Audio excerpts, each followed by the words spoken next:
Welcome, everybody, to the HR Roundtable. I'm PJ Trudeau. Thank you so much for joining us today. We are very excited today to have Laura Labovich here with us to talk about leveraging the hidden job market to land a job in 2023. It is amazing as HR professionals how much we see others that are looking for job opportunities, what we do to try to help employees and others that come to us because they know we're the ones that see a lot of the resumes and that are aware of the open positions that are available. But I really wanted us to have an expert come in and talk to the group about what, as HR professionals, we should be doing. I think that we spend so much time helping others, we don't necessarily pay as much of that attention to ourselves, and we definitely need to be doing that. And Laura's got a great presentation for us today. She's the CEO of the Career Strategy Group, which is a boutique outplacement firm in the DC area.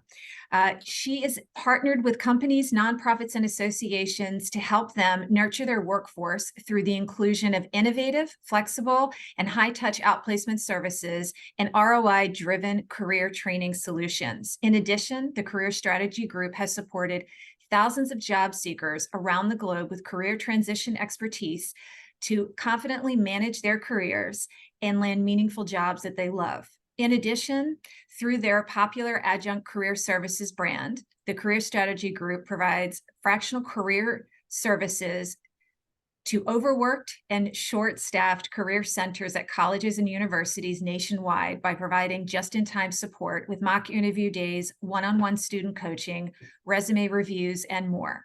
So she absolutely has got such a great background that she's going to be able to share with us and has some wonderful tools that she'll also share with us today. So Laura, let me turn it over to you. Okay, thank you, PJ, so much for being here. I'm a huge HR Roundtable fan.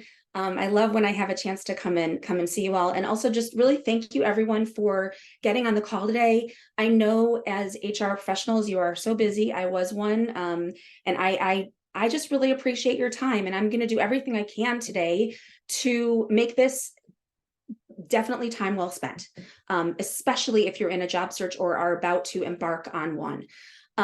First thing I want to do is I'd like to ask you to do a quick poll and just put your answer in the chat if you would, and let's see if I can find the chat. Okay, there we go. Put your answer in the chat. Oops, hold on. Here's my poll. What percentage of people do you think get hired responding to an online job posting? Just put your answer in the chat. What percentage of people get hired by responding to an online job posting? 5, 75, 10, 40, 20, 30, okay, 12, I love that, 35, awesome. Okay, so we got 10%, okay. So the highest I think we got is 75, got some 40s, got 5%, okay.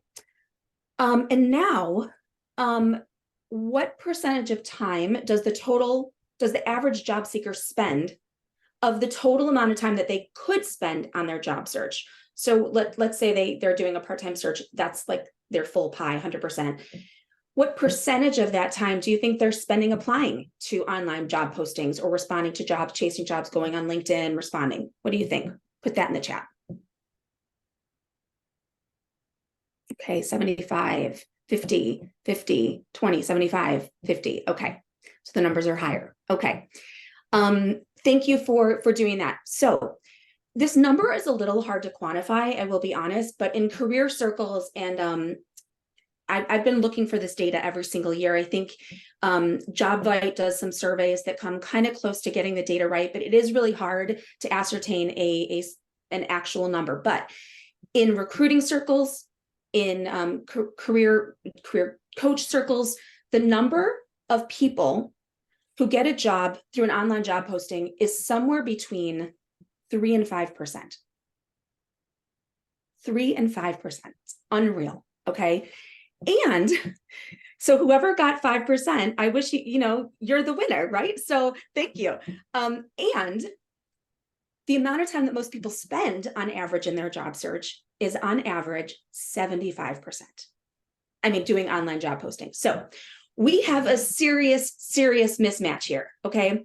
This is the main problem. And so when people come to our firm, I feel like I'm a doctor. I was just telling Peaches this, I'm a diagnostician, okay? Except when they come to me, everyone pretty much has COVID, right? Everyone does the exact same thing. Guess what they're doing wrong? They're spending way too much time applying for open jobs. And it's not a surprise because everyone and their mother tells you, oh, oh, Gary, oh, oh, Rosemary, you should apply to this company. They're hiring. They're hiring, okay? Unfortunately, and what I'm going to teach you today is that once the company is hiring, and if you learn nothing else from me today, once the company is hiring, remember this phrase, it's too late. Okay, once they're hiring, it's too late because now it's even more crazy with remote job, the inclusion of remote jobs, right? So now as a job seeker, you're not just competing against people in the Washington, D.C. area, you're competing against people throughout the country. Now, the good news is you also can find jobs throughout the country, but now instead of there being 300 jobs for every 300 applicants for every job opening, it's more like 500, 600, because there's people all over the country applying for jobs. So hopefully that makes sense. This is interesting because someone wrote, when PJ asked the question of like what you want to learn or what the challenges that you're facing in the job search, someone wrote getting out of the cattle call. Okay, I love that person because I'm writing a book with a colleague and we are talking about you either got to learn to move or you got to get out of the cattle call. And the cattle call is what companies and recruiters have set up as the process to bring you in, right? To bring you into their organization. The problem is this, as you know, this is many times as HR professionals, really what they're doing is they're screening you out, right? They're not bringing you in. It's a process that is working against you from the very, very beginning. So you have to circumvent that process, right? Because if you don't know anyone on the inside, you are actually at a very, very big disadvantage to the point of 60 to 75% fewer chances, right, of getting a job that way. And so showing this diagram here, and this is from the Muse, that's the source. Companies hire in the up direction, right? Context from existing staff. They hire from within, networking, word of mouth, professional associations, online job boards, recruiting agencies, and advertising websites. Job seekers are told to do the opposite, right? They're told to do the exact opposite thing. But recruiters, any recruiters on the call, recruiters know they're not tapping into their job boards unless they absolutely have to, right? Unless they don't have a referral. When I worked at America Online, I remember we had a lot of great candidates for different jobs. I would be the nephew of a boss or someone in the company, and guess what? I had to interview that person, and a lot of times had to hire them. And recently, I was just I'm on the board of a parent organization here called PEP, and the very same thing happened. We got 200 applicants. We selected 6 to interview. And then said, hey, Laura, I don't know if you did anything with this candidate, but they're a friend of a friend. So can you just pull them in and interview them as well, right? As we're getting ready to, I said, you know what, Kathy, we put them in the no pile. And she's like, just interview them. Please just interview them, right? So we did. And as HR people, this happens every day. I mean, I'm not telling you something you don't already know. So I just wanted to set the stage for why this is a very, very bad idea, is following the rules is a bad idea. Okay. Job seekers spend over 80% of their time chasing open positions. People are always telling you who's hiring. But most jobs go to the one who got there first before the job was open, right? They knew someone inside the organization. They already talked to them. They already did an informational interview. There's buzz about them inside the company, blah, blah, blah. That is called the hidden job market, right? It's getting into the organization, whether by name, whether through a colleague, before the job is open. That's the second thing I want you to remember, right? If you remember nothing else, remember the first thing I told you, then before the job is open. The online job search is a very high risk, low reward, time consuming effort. and it strips you of your confidence. And I have been working with job seekers for 18 years. And before that, I worked at AOL. I worked at Walt Disney World for 5 years. I traveled the country recruiting for them. I know that when my clients come to me and they've been doing this a lot, they think something's wrong with them. Right. And if any of you are in job search right now and you're experiencing this and you're up against like, I'm applying for this job, or I'm applying on LinkedIn, I'm even reaching out to the recruiter on LinkedIn, and you're not getting a response, let me just tell you, it's not you. It is not you. Okay. I want you to take that in, because it's very hard to be in a job search and to continue this effort and think that you're getting somewhere and know that there's a really, really, really good chance that no one's even looking at your resume. And that's really a hard thing to recognize, but it's counterproductive too, because you can get very sad and think that there's something wrong with your capabilities when really there's absolutely nothing wrong. So I'm just going to tell you another story because I have to hammer this home. Who knows what this is? I know I say it on top, but did any of you have a Cabbage Patch Kid? Put a thumbs up, do a reaction, heart, thumbs up on the in the reactions on Zoom if you had a Cabbage Patch Kid, or what a Cabbage Patch Kid is. I'm giving away my age here. No one had a Cabbage Patch Kid. That's funny. Oh, a couple people. Samantha, yay, Valerie. Okay. So if you remember, I use this example. I know it's like I'm cheesy, but I use this example to hammer this home. Again, when I was young and the Cabbage Patch Kids came out, I don't know if you remember, but there were none to be found. There were actually like wars and like brawls breaking out in malls around the country for these dolls. Okay, it was crazy. Everyone wanted a doll. Everyone. My whole entire neighborhood was asking for Hanukkah and Christmas for a Cabbage Patch doll. I wanted one badly. My mother knew that we all kind of knew that it was going to be hard to get one. So she was in the toy business, and she called her friend who was also in the toy business. And she said, hey, when you get these dolls, just pull one aside for my daughter. I don't care what it looks like. Just pull one aside. And that Hanukkah, I got a Cabbage Patch Kid. Why? Because she got there before the job was open. She got there before Toys R Us opened their doors and started selling Cabbage Patch Kids. She had an in on the inside. And that's what I want you to do. Okay? Make sense so far? Any questions? Okay, anytime. So we really need to stop using ineffective methods to search for jobs and start using our network instead. Now, this is no surprise again to, I'm sure, you, because everyone teaches you, and you all know, you're HR experts, that your network is how you get a job, right? But I am of the belief, and I think one thing that we do really well at my firm is we don't just say, yeah, you got to network more. You just got to talk to more people. All people are created equal, just talk to more people. That's just not the way it works. You don't have to talk to more people. You don't have to go to 20 job clubs. You don't have to go to job fairs. You have to talk to the right people. You have to get high quality leads. High quality leads. What are those? I'm going to teach you.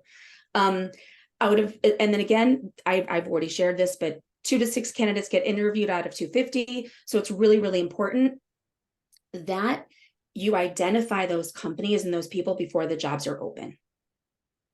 Okay, so there's 4 steps to this hidden job market process. Okay, number 1, you have to clarify what you want to do. I know it seems crazy. You're almost all HR people, but if you're changing careers and you are about to embark on a job search and you're not sure, not 100% sure, you think you want something, but you're just going to put your resume out there and just see, that's not a good method. Okay. I've included several assessments here that are helpful for various reasons. You want to identify the role that you want to play. You want to identify the industry that you want to be in. The why, meaning like your workplace needs. What kind of workplace would you like to be in? And that's also kind of like your values, right? So company culture, values, what's meaningful to you, what kind of company, sort of fits your vibe and the way you work. And then also, how do you want to work? Good fit environments. Are you a person that wants to work in recreation and you want to work outdoors in HR? You want to be near kids, or you want to be, That's also really, really important. If you see yourself being an HR person, but you also don't see yourself doing, being in an office environment, great, no problem. There's lots of companies that need you to not be in an office environment and still support their HR needs, right? So how do you want to work? That's also really important. If you see this right here, this bank code, this is my absolutely hands down favorite assessment I've ever used in my whole life. And it doesn't even come close to any other assessment. Number one, I am going to admit something that I can't believe I'm going to admit, because I think no one ever says this, but I'm not a Myers-Briggs fan. I'm not a Myers-Briggs fan. I think it's very confusing. I think, I couldn't explain to you. I mean, I could because I'm in the business, but I think it's very hard to explain to someone what an INFJ is, right? Unless you have done your assessment and Myers-Briggs. But it doesn't teach you how to communicate with someone else, right? You can't immediately tell what their code is just by talking to them in 10 minutes. But with bank code, you can. And so by the end of the session, I'm going to do bank code with you. And it takes, get this, 90 seconds. 90 seconds. And it's super duper fun. We use this with all our clients because it's very helpful to identify the person's personality, their values, even before you talk to them or you go into an interview. So hopefully those of you in job search, you'll look into this assessment. The classes are not that expensive, a couple hundred. And even if you don't take the class, that's fine. I don't make any money from it, but if you fill out the form, you'll still learn enough about it. So we're going to do that later. The first step is clarify your job search. You have to know, hold on, I'm trying to figure this out here. Where are we going? You have to know a couple things. You want to know your target title, right? You want to know your target level, your industry, and your geographic region. Okay, so I would definitely write those down, because when we work with our clients, our goal is, HR person, HR manager would not be good enough for us, right? Before we go into a job search. Because why? Well, because, an HR manager for a hospital, right, is going to be very different than someone who wants to be an HR manager for a startup.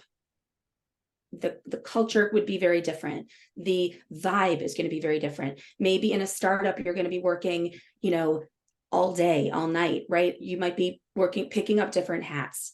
And in a hospital setting, it's also very structured. It's very detail oriented. There might be lots of documentation, things you really have to, produce. Very different, right? So I always advocate having those four things. You need to know your job title, your job level, your industry, and your geographic region. Once you know those things, you can move your search from passive to active and reactive to proactive. Okay. So I coined a term called the resume drop and run. And it's what every job seeker does pretty much to, at least at one point in their career, right? You take your resume and you say to someone, oh yeah. Oh, I heard you're in a job search. Okay. Yeah. Can you take my resume, pass it around, hand it around to people, this is like cement, right? It doesn't work. Where does that resume go? Put something in the chat where you think those resumes go when you just send your resume or hand your resume to someone.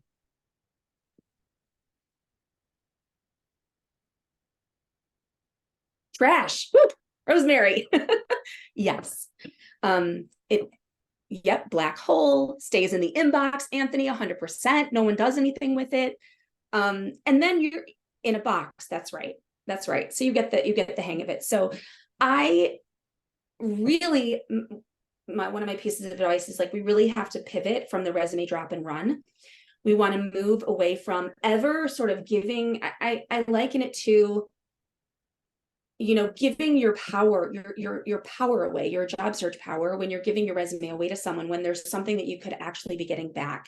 And so that's what I want you to learn how to do, is to not just give it away and not know what's happening to that resume, right? Is it going in the trash? Is it going anywhere?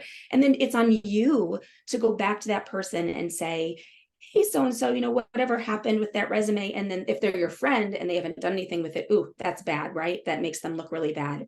And so it's a very uncomfortable position to be in. And so I don't don't expect my clients to put them in that position. So instead, we create something called a personal marketing plan. Has anyone raise your hand or put up a reaction if you've ever created or heard, of a personal marketing plan? No. Okay. Anyone else? PMP? Put it in the chat. PMP. Have you never heard of it? Not heard, but kind of do it informally. Awesome, Valerie. That's great. That's great. Even informally, it helps a lot. No, nope, thought it was a certification. Would be a good certification. Okay. If anyone else has thoughts, feel free to keep putting them in the chat. The PMP, I'm going to give you this as a copy, and I would really encourage everyone. I'm going to give you 2 tools today that we use exclusively in our practice that I created. And they are designed to be used alongside the resume, and are way more effective than your resume, right? And why are they more effective than the resume? Let me take a step back and explain that, okay? Because when you give someone a resume, you are, for the most part, there's already a job, right? You're giving them a resume so they can hand it in to someone for a job. So you really don't want to lead with your resume. And if you go online and Google, don't lead with your resume, you'll see like a million, sort of search results. It's a very big thing in our circles. Don't lead with your resume. Lead with something else. And what we teach you to lead with is the personal marketing plan. Okay. So this is a document that I'm going to have PJ send to y'all. So you'll get this, but this is the essence of a personal marketing plan. So instead of handing your resume out and doing a resume drop and run and never knowing what happens to it, we would have you create a PMP. And it's a pretty simple document, and you keep it with you, make 20 copies, 30 copies, keep it with you in your car, keep it with you when you go to the grocery store, when you go to church, you go to bowling, wherever you go. And it has the things that I just mentioned, the target levels. So your director, VP, target function, HR, what would you like to be accountable for? Maybe you like a more structured environment. Maybe you want more innovation. Maybe you want to be also, included in like the IO work, or you want to do employee relations work, or you want to just really stick to payroll or benefits, be clear about that. Geographic target, this would be not the United States, right? But it could be Washington, D.C. and remote. That would be an okay target. Target companies. This is the most important piece of this document, because this is where you have to really do a little bit of soul searching to identify the type of company you would want to work for, and then identify those companies and put them on your list. So the first thing I would have you do is identify the industry. Let's say you've worked for 10 years. You've worked for 10 years in consumer products. You've worked for like Coca-Cola, okay? And you love consumer products, but you don't really want to work in there anymore. And in the past, you were involved in a nonprofit, and you think you want to go back to nonprofit or mission-based work. Okay, so nonprofit would be your first industry. And then maybe your second industry might be consumer products. Okay, and that's okay. You can have 2 industries, 3 industries. I wouldn't go higher than 3. Then what I would like you to do is consider identifying the companies that are a certain size, right? Like, let's say it's a nonprofit, they're mostly small, but a consumer products company, are we looking for a Fortune 100? Are we looking for a company with 1,000 employees or fewer? Also consider, you can find a lot of these things online on the Vault. Let's say you looked up nonprofits in the Washington, D.C. area that specialize in helping women and children, or consumer products that create products for sustainable reasons, right? That's a way to sort of narrow down, the consumer products industry. And then you just start doing the detective work to start identifying the companies on this list. And you plug them in, okay? And for starters, for someone at like the HR manager level, HR director level, even an HR VP level, you're going to want to have about 45 companies on this list. Now, I'm going to take a step back and explain to you why. I did not make this up. This is research that is based on 20 years of watching job seeker and tracking job seeker behavior from the 70s on, through an organization called the 5 O'Clock Club, where I've been trained. They tracked job seeker behavior and they identified essentially how many companies did you need to target to get one job offer. Okay. And for a mid-level person or even a rising executive, and sometimes even a VP, if it's a big company, it was 30 to 45 companies. Okay. If you were a high-level person and you were looking for a CHRO, take a guess how many companies you would need to target, because there's one of you in the organization. Take a guess and put that in the chat. 100? Good guess.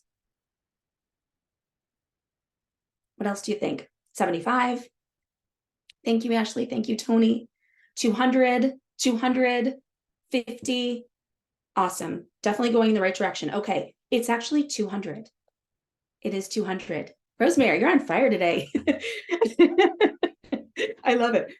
It's 200 I should companies. be gambling or something. No. You should be. You gotta go straight to 7-Eleven and play the lottery after this call. So 200, it seems kind of crazy, but why is that? Okay, because in the statistics that I've been trained in, if you're targeting 45 companies at the, let's say, director level, and each of those companies has 4 directors in them at your level, right?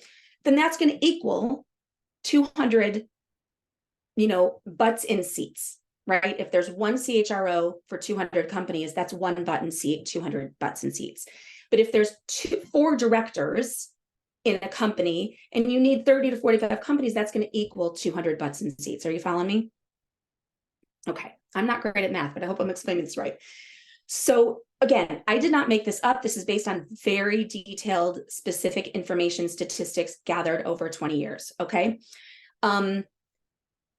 So you want to make a list. This is the part that's a little bit challenging because you're going to get a list and it's not going to be quite perfect, but that's okay because you're going to do research into these organizations, like what the culture is and blah, blah, blah. You're going to create your first version of your personal marketing plan and you are going to start circulating it around. Okay, actually, here's what I'm going to do. I'm going to go a little forward and then I'm going to go back. Okay, and you are going to circulate it around and you are going to email people and ask them, can I meet with you? Do you know anyone that I can meet with?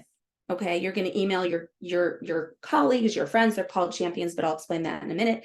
This is a sample email, and then this is a sample email, but basically it's attached is a list of organizations where I'd like to work.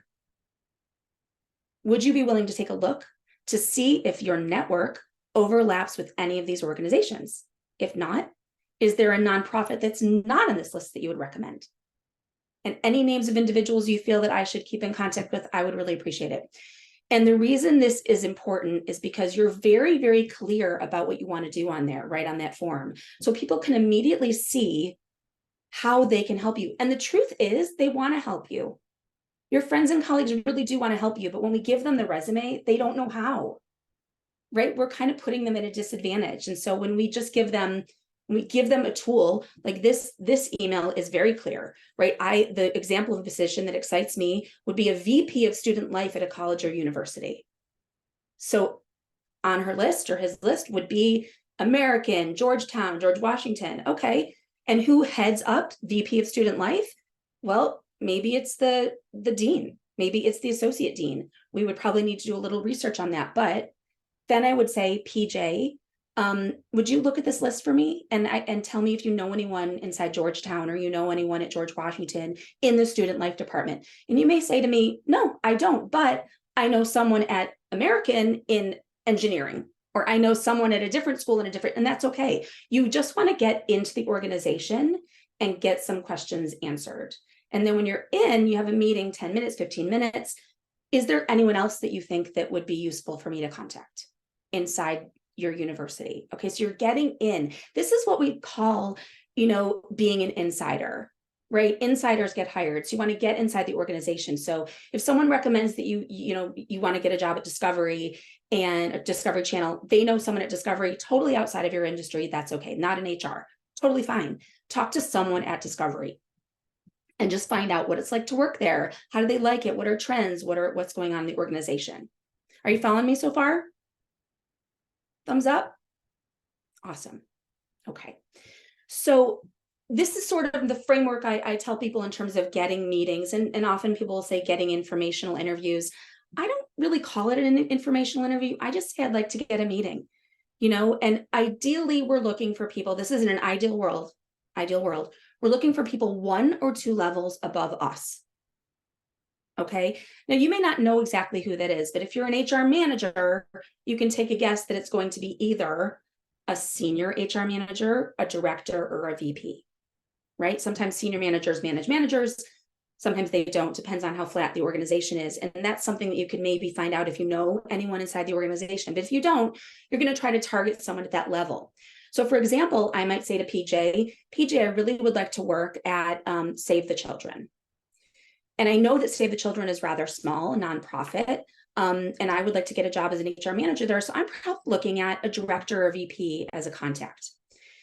She's like, you know what? I do have someone there that I know, and I'm going to introduce you to her. Oh my God, that's great. Thank you, PJ. You're the best. Okay, now I have not given away my power. I have a lead. I have a high quality lead, right? I have a high quality lead in an ideal world at the right level for me. And even if it's someone at a director or VP level that isn't in HR, they may be in a different industry and they can pivot and introduce you after the call to someone inside the organization. Okay, next, what do we talk about when we get into these meetings? I'm watching time here. Most people talk about one thing. They're a one-track pony, at least my clients, right? One-track pony when they go in this meeting. They want to find out what? Do you know what they want to find out? Do you have any ideas? What do you think they want to find out when they go into a meeting with people? What Anyone? the people need, what the organization needs. Oh, awesome. I love that. What else is the job available? Rosemary. I love you. Yes. Manager needs, though, is actually the right thing to look for. And actually what I asked you was the question that Rosemary said, which is, what do you think they're usually asking? And that is there a job? Do you have a job for me? Right? No. Okay, no, that's the third thing I want you to remember, is that what I do want you to ask is about, remember this acronym, it's called AIRR, AIRR. You want to ask for, these are the pluses, this is what you can ask for: advice, insight, recommendations, or referrals. But what you do not want to ask for is a job. Can anyone go off mute and tell me why you might not want to ask for a job? Because No answer. Because it sounds desperate. Okay, that is true. And when you are going into these meetings after a job is open, you are definitely in a more desperate position for sure. Is that Gary who spoke? Yes. Okay, thank you. Anyone else know why you might not want to ask for a job when you're in? One way of thinking about it also is you might not want to ask for it, because if they don't have a job that you might be seeking based on what they may little know about you, it's an automatic like, oh no, we don't have that. And it's not much where else. There's not much more areas to go after that. Right. That's a good answer. You're right. They don't know much about you yet. And you haven't also created rapport with them, right? But there's one other answer I'm looking for in particular about why you may not want to ask for a job. This is Valerie. I think it's because you want to position yourself to be needed, right? So you have to know what the organization needs so that you can fill that gap. You always have to answer the question, what's in it for them? Right. 100%. You're getting it. You're very, very right. And there's one thing I would add to that just to make it perfect, which is hopefully you're getting there before the job is open. Okay. In an ideal world, you would be having these meetings before the job is open. And so this is the key. This is why we have a lot of success helping our job seekers in the job search, because most of the time people say, okay, the job is open. Now let's go scramble and find someone on the inside. But what did I tell you earlier? Once the job is open, it's too late. Okay. So in an ideal world, an Abiot, I'm sorry if I'm not saying your name right, but that's right. It is a relationship building meeting. And Valerie, you're also right. Like, you need the manager needs, you need to make them want you. You need to understand what their needs are before you can even fill anything in their organization. And also, hopefully, if you're getting there and you're having a meeting with them, the job is not even open yet. So you're actually pitching yourself for a job when and if it comes up, but you're not talking about a job. You're going in and saying, hey, I would really love to work at this organization. I understand that there might be nothing available right now. That's okay with me. I'm really just focused on your company. I'm really, really focused on getting a job here. And I'd love some insight. I mean, you've been very successful here. I'd love to understand your story. I'd love to understand where you fit in the organization. If you see any trends, what are the challenges that you're facing? I really appreciate your time. Thank you so much. And also, if now that you know a little bit more about what I'm going to do you know anyone in HR who might be a good person for me to talk to, inside or out of this company? Right. And what I tell folks is you bring your personal marketing plan, not your resume. I mean, you bring it in your pocket, but you don't bring it out, right? You bring your personal marketing plan, you put their company right on top of the list. And you say, your company is my top choice. But also, I have a couple other companies that I would be targeting, right? You don't have an opening right now. Do you know anyone at these organizations? If you're having a great connection, they may say, oh, yes, I do. I'm going to make a connection for you. Because why? People want to help. They want to help. Okay.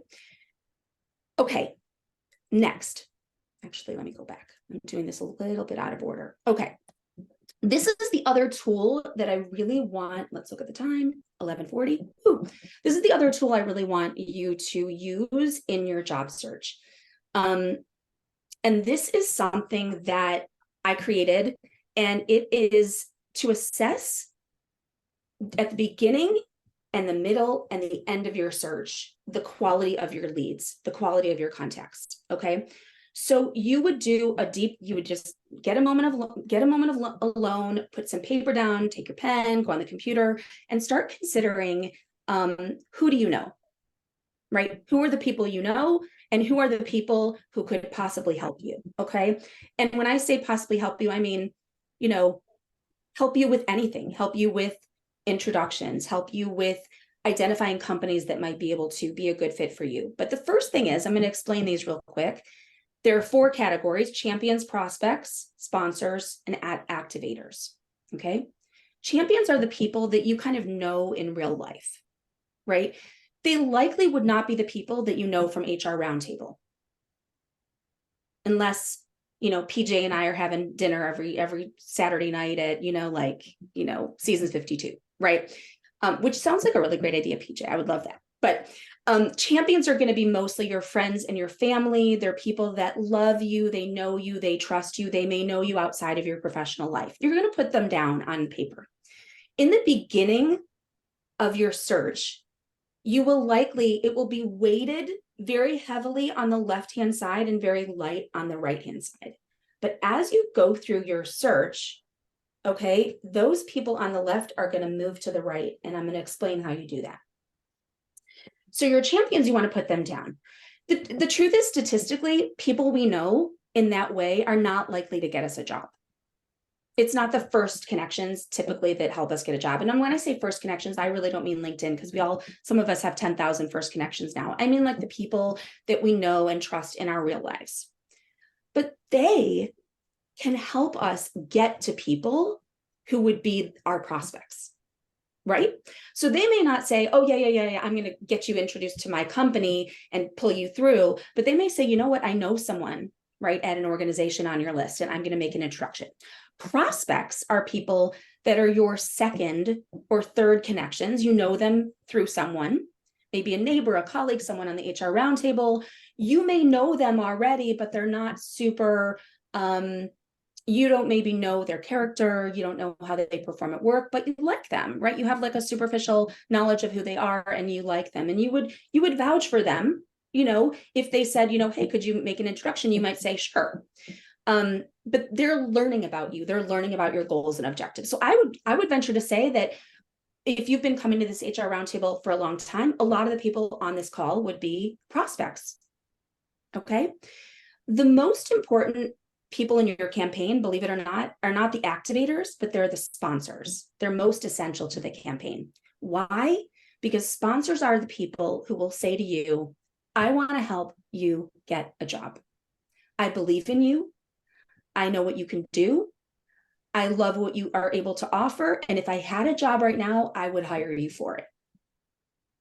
Okay. And believe it or not, you can create those people by going and getting these meetings, by going and getting informational interviews, by following up with the people who are your prospects. But when you start hearing that comment from people, I really want to help you. How can I help you? Or yes, Valerie, former supervisors, people who have seen you work. Exactly. You took the words right out of my mouth. Former supervisors are a fabulous sponsor for you. Can you think of any other people who might be a sponsor for you in your search? Either put it in the chat or feel free to unmute. Folks on the roundtable.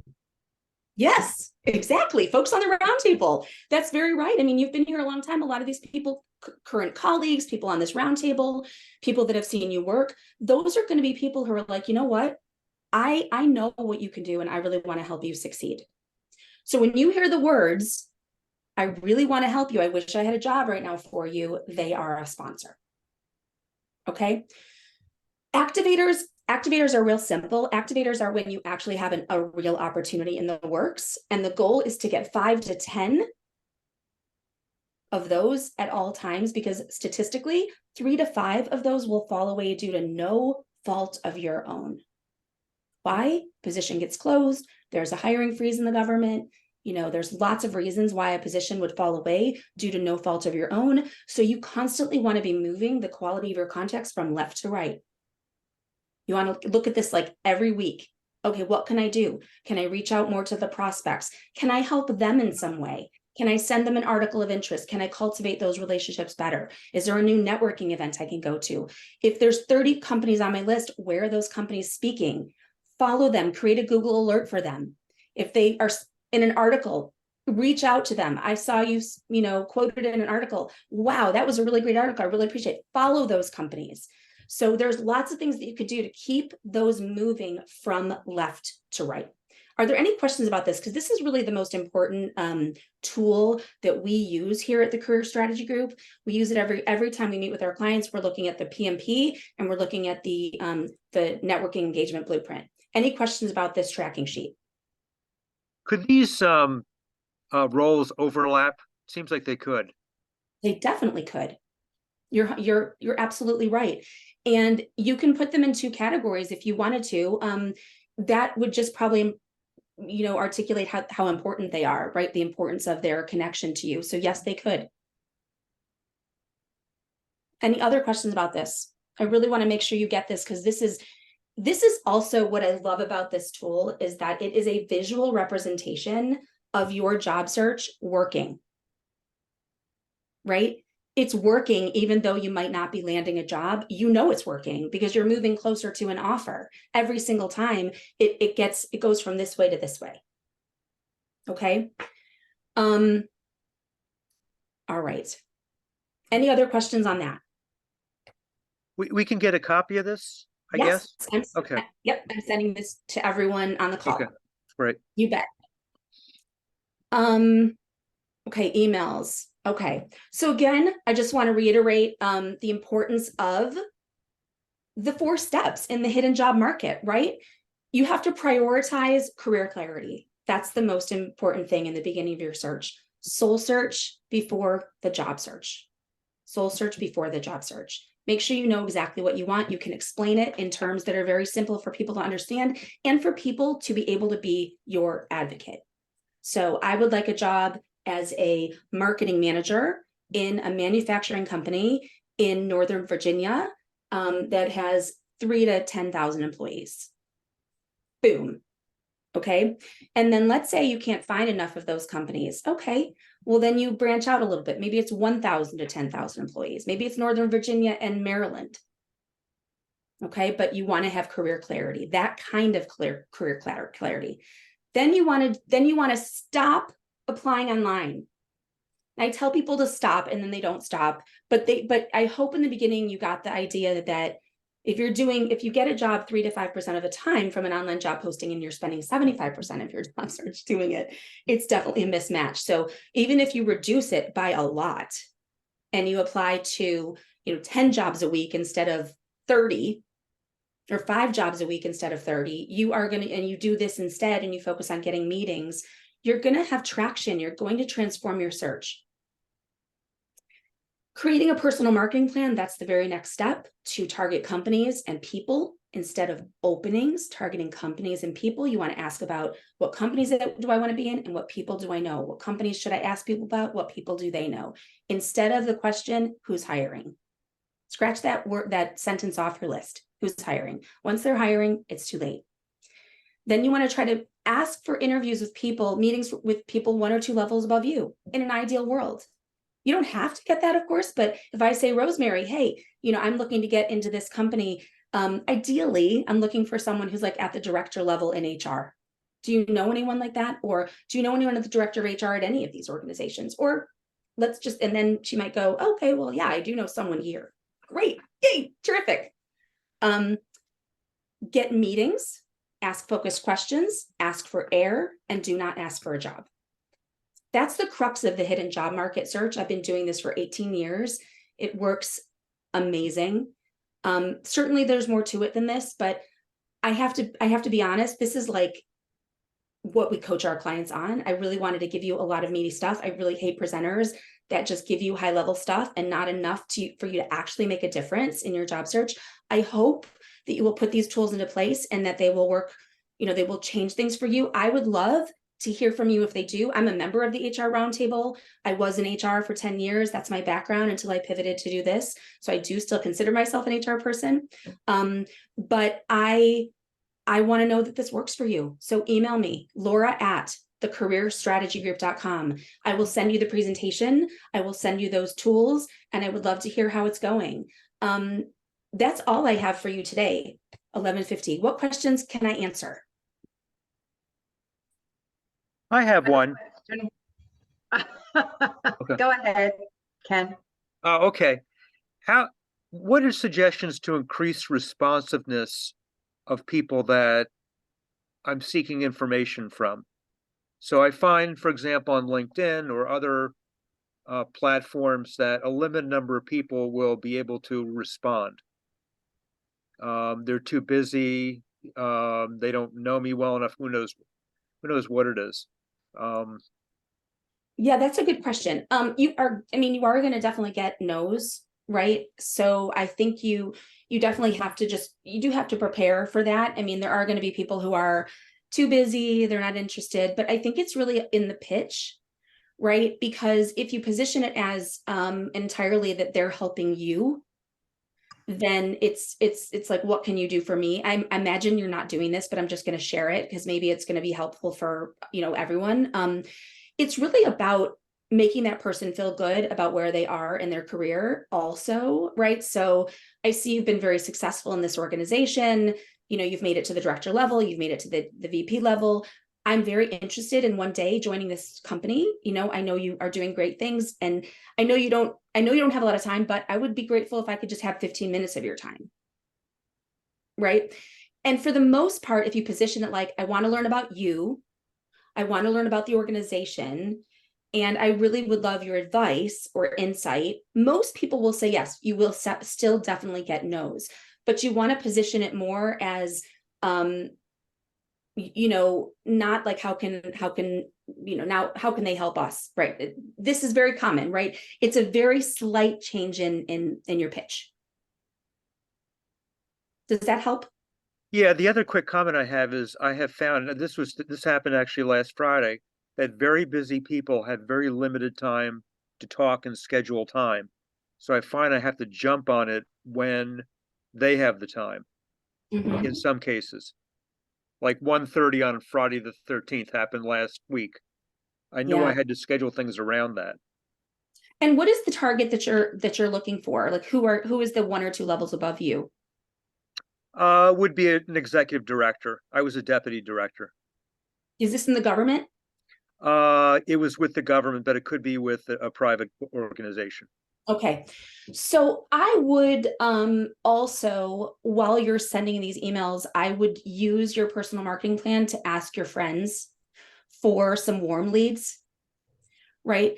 Sending cold emails is great, sending cold LinkedIn is great, but also getting these warm leads. So create the personal marketing plan and make sure that you sort of circulate it. You ask your friends. I always sort of create different friend groups, like who can I ask as a group, right? I would just love to know if you know anyone inside the organization. Can you make an introduction for me? I'd be grateful. And that way you're getting a warm lead versus like just emailing people that you don't know, which is fine too. But it will help you, I think, if they already know someone who knows you, to be maybe a little more flexible. Yeah, that's usually what I do, including at a conference I was recently at, people I met. Okay, awesome. Then you're doing the right thing. Just keep going and know that you are going to get no's no matter how you're asking it. Okay. Valerie? Hi, Laura. This is great. This is great. I've been on my job search for about a year. I'm looking at the CHRO level, so it's, pretty difficult. I've used some of your strategies, but not the hidden job market, but just jobs that I'm aware of, and I know people who know somebody, and I've gotten interviews, I've gotten the screenings, but that's as far as I've gotten, right? So my question for you is, since you said earlier that at that VP CHRO level, I need to be targeting at least 200 companies, how do I strategically spend my time if I'm stopping applying for jobs from job boards, but just concentrating on this strategically, how do I kind of manage that marketing? Like, so do I just narrow it down to working on 5 a week and then really deep diving into those, or do I spread myself out, shotgun it? I don't know. Yeah, that's a great question. What I would recommend you do, number one, I want to applaud you that you're already doing the right things. Okay. The only thing I would want you to add is just the timing. Okay. Right? Is the when. You're doing the right what's, you're doing the right how's, just the when, right? Not after the job is open, but before. So keep that in mind, but you're doing a lot of the right things. Right. So keep that up. I would start small with your list. Maybe start with 20 companies, and not saying that you don't want to get to 200 or close, but start with 20, start following them on LinkedIn, start identifying, if you're going to be reporting to the CEO or the COO, start identifying those people, start following them if they have like a follow button on LinkedIn, set Google alerts for any of their names. If you see articles, if you see their company in the news, you want to try to reach out, then I want you to create the personal marketing plan, put the companies on the list, start reaching out to anyone who may know those people. Look on LinkedIn, who are your second connections, who are your third connections, look for introductions, look for ways in to have the conversation. And then when you have those conversations, remember to say, I'd love to stay in touch with you. Right. I know you don't have anything right now. That's okay. Would it be okay if I stay in touch with you? If they say yes, then stay in touch with them. Even if it's, hey, I really want to say thank you. And by the way, I didn't know if you knew about this conference coming up, but it looks really great. Give them a link to a conference that might be of benefit to them. Right. And they may say to you something like, Valerie, we don't have anything, but you might want to consider this company here. Boom. That goes on your list. Now you're at 21. Okay. Okay. Right. Does that help? That helps very much. Thank you. Okay. Rosemary? Yes, hi. So I'm higher ed, executive director level. Position was posted in a public school district 7 miles from here. I jumped on it quickly, and I was interviewed by the superintendent the same week for an hour and a half. Awesome. It was last Friday. 3 o'clock that same day, her administrative assistant said, we want a second interview this Wednesday. So I thought, wow, that was quick. That was good, right? So Tuesday night at like 8 o'clock at night, the administrative assistant emailed and said, I am so sorry. The superintendent was pulled away for an emergency meeting. We will reschedule. And of course I was disappointed and I wasn't really sure what that meant. But the next day, which was yesterday, she did call me at 8:30 in the morning to verify that she really was called away and that they will reschedule. Now they have not rescheduled. So it's only been a day, but I'm like, do I just sit tight and wait to see if they reschedule? Do I send an email and say, I'm still very interested. I'm wondering about the position being rescheduled. Like, I'm not sure what my next steps are, whether I just hang low or I act like I'm still interested and follow up to see if they have thought about a time. You know, I'm kind of like stuck in between that, not wanting to be annoying or desperate, but seeming like I'm still interested. Yeah. Yeah, I see your point. I think honestly, I'm a little torn. I feel like it could go either way. I mean, it's a Friday. I think a lot of people like work from home on Fridays. I think you could go either way. If you do reach out today, maybe you just reiterate, I'm really interested in the position. You know, let me know when you know your open availability for next week. You could just say something really simple like that, not like, hey, you know, when are you going to reschedule me, which you wouldn't do, but you could just say a little, hey, looking forward to our, you know, our meeting. Whenever you get a chance, let me know. And or you could just wait, but if you wait, I would definitely do it on Monday. Okay. All right, thank you. Monday is not too soon, right? I mean, it's not too late is what I mean, but Right. I wouldn't wait past Monday. I would just, hey, just checking in, you know, Right. seeing if there's any opportunity to get that meeting rescheduled this week. Okay, thank you. Yeah, you got it. Laura, you had a slide that had your contact info? Oh gosh, yes, there you go. Sorry, and does anyone else have any other questions? I certainly didn't mean to interrupt if they did. I do have one quick question for you. I know we're almost at the hour, and this has been amazing information. Have you seen in the years that you've been doing this, in telling people not to continue using online and spending their time focusing on an area where obviously they're not getting the jobs, what difference in timing do you see in people doing this formula versus trying to do the online version? Does it decrease the amount of time between people getting jobs? What have you seen that look like? Oh my gosh. It is incredible.